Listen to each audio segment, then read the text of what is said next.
لوگو تم سب اللہ کے محتاج ہو اور اللہ ہی تو بے نیاز ہے، لائق حمد و ثنا ہے۔ اگر وہ چاہے تو تم کو نابود کر دے اور نئی مخلوق لے آئے، اور یہ اللہ کو کچھ مشکل نہیں۔ اور کوئی بوجھ اٹھانے والا کسی دوسرے کا بوجھ نہ اٹھائے گا، اور کوئی بوجھ میں دبا ہوا اپنا بوجھ بٹانے کے لیے کسی کو بلائے تو بٹایا نہ جائے گا، اگرچہ قرابت دار ہی ہو۔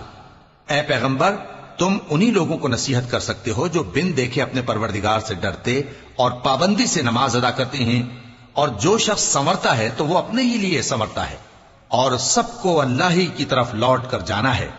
اور اندھا اور آنکھ والا برابر نہیں، اور نہ اندھیرے اور نہ روشنی، اور نہ سایہ اور نہ دھوپ، اور نہ زندہ اور نہ مردہ لوگ برابر ہو سکتے ہیں۔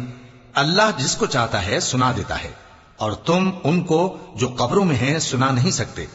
تم تو صرف خبردار کرنے والے ہو، ہم نے تم کو حق کے ساتھ خوشخبری سنانے والا اور ڈرانے والا بنا کر بھیجا ہے، اور کوئی امت ایسی نہیں جس میں کوئی خبردار کرنے والا نہ گزرا ہو۔